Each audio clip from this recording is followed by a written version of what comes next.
Well, we're making some progress here. We got the giant rectangle created. We got an audience over here past the makeshift gymnasium. What do you guys think? I'm only very impressed, so I'll have to keep stepping up our game a little bit, but just cut in the door, cut out the door, cut in the door, you know, same thing. Got 3 sides on this bad boy. Gonna throw the back side on there and finish off the framing for the top portion of it, about like the top plate and the angle. Then I'll do the same thing I did with the door. I'll drill out holes from the inside around the perimeter. So I just take the drill and I line it up with here. I basically take the drill like so. And let's say this is your door you wanted to cut out. I would come right here and drill some little marker holes, and then you go out and just draw your little square and cut it out with a skill saw or, on the outside. So real basic. But yeah, so we're cut the door in. It's gonna have a door. I might put a window right here. I'm not sure yet. The goats don't seem to care, but they also like to pop wheelies a lot. So I don't know if a glass window is a good idea. They might pop a wheelie up there and smack their hooves on there and break through it. So if that's the case, I may just put some vents, like a vent up here, a vent in the back, and a vent on the side. And then we're trying to do a barn door in the front, like just a rolling style barn door, but the kits up here at Home Depot are like 189 bucks for a couple of wheels and some bracketry. So if that's the case, I will either make something for much cheaper or wait to get back down to the metal store.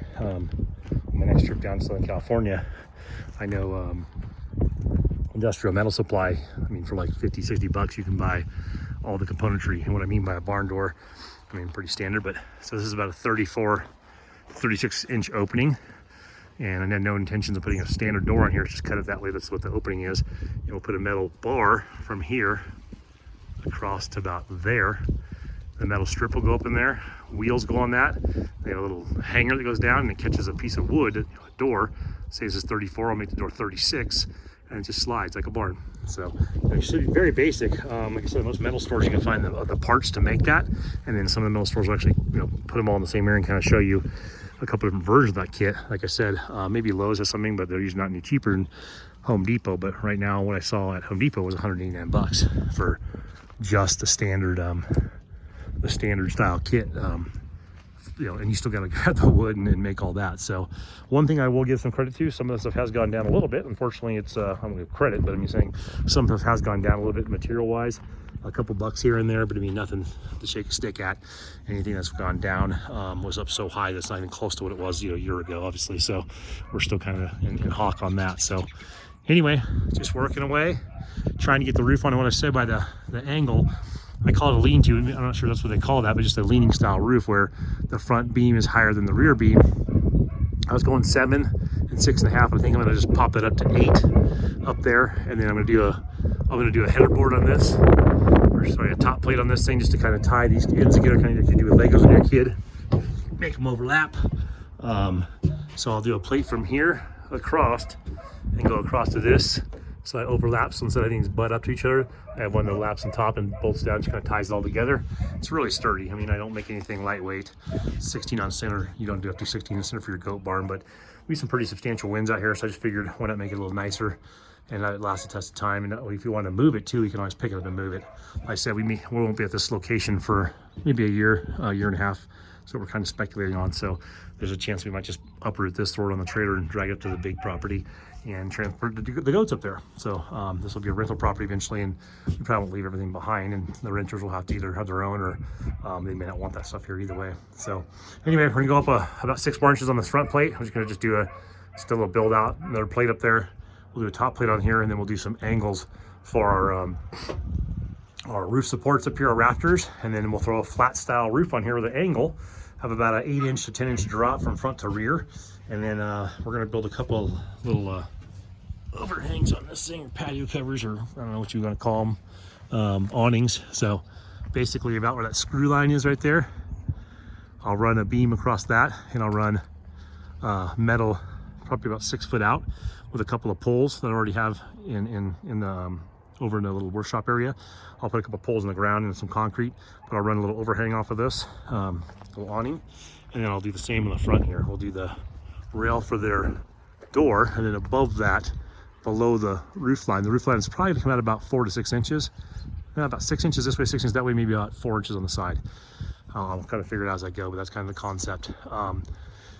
It'll be metal, and then I'll put above that bolt line right there, that screw line right there, I'll put in a little patio coming out in front. So it'll be pretty elaborate for a goat barn for 2 goats, but it'll be living style. I got one of these pillars a little bit off down here too, a little angled.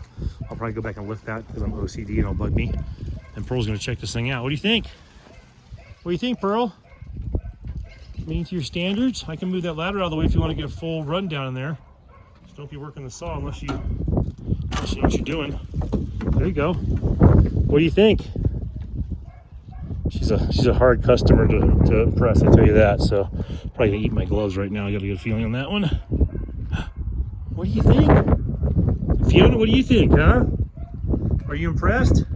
Sorry about the wind, guys. I haven't been doing a lot of filming the last couple days. Other things I was trying to film because it's been so damn windy. Don't eat those screws. Those are bad for your digestive system. I can promise you that. Oh! They got a lot of character. You okay? You got scared, huh? Got the screws everywhere. What do you think, Pearl? Pearl's the mama. Princess Fiona's her baby. So she's a little tough on her times, but they get along pretty good. So, you know, our little Chihuahuas get along pretty decent. Paco, the boy we had, he was pretty aggressive with the girls, and then he was aggressive with the dogs, and he actually stomped on one of our girl Chihuahua the other day. So we don't put up with that kind of shit. So he was down the river. So I'm not mean to animals, but I don't want to keep him around. He's gonna hurt the other animals. He's really just an aggressive male goat. So with the goats, they were all kind of handling each other, but he ran down with our Chihuahua and then kind of stomped on her. So she was really in a lot of pain for a couple of days. So you never want to have a pet you had for 12 or 13 years get dominated by the new pet, especially if it's a totally different species that they can't really do much against. So anyway, checking it out, huh, guys? So yeah, that's the goat barn. That's the little update. Like I said, I put the size on here just kind of get a better idea and kind of close this in. That way if we get into inclement weather, I can do a quick little tarp over the top so the goats can get out of the weather tonight. They've been hiding underneath under this tree, and for a while over here in my work area, they've kind of taken it over. My deck is not built, my overhang's not set up, and it looks like goat paradise over here with a bunch of junk mixed inside it. So we'll get this elaborate hay set up out of here, and I'll get my little work area back. That's also my welding table back there. I haven't even got set up yet. I'm gonna put on hopefully some off-road style casters so I can move it around a little bit. I got a locker back there for locking things up. Those are the poles for the little awnings I'm gonna make. Got a man door back there I picked up at a garage sale for nothing, so figure out something for that.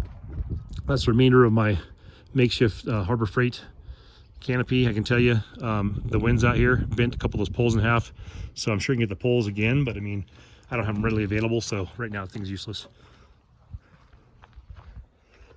Oh my god, that was a sneeze. I felt that coming on. So anyway, we're working on this thing. It'll be a pretty elaborate goat barn. Like I said, an 8x8 by 8 foot tall in the front, about 6.5 in the rear, with a lean-to style roof line on it and a couple little patio covers coming off, and it'll look just adorable and functional.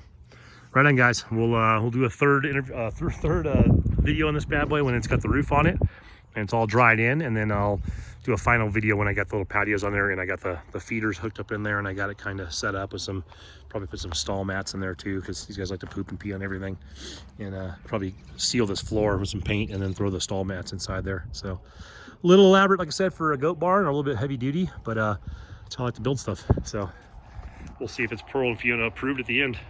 Stay tuned.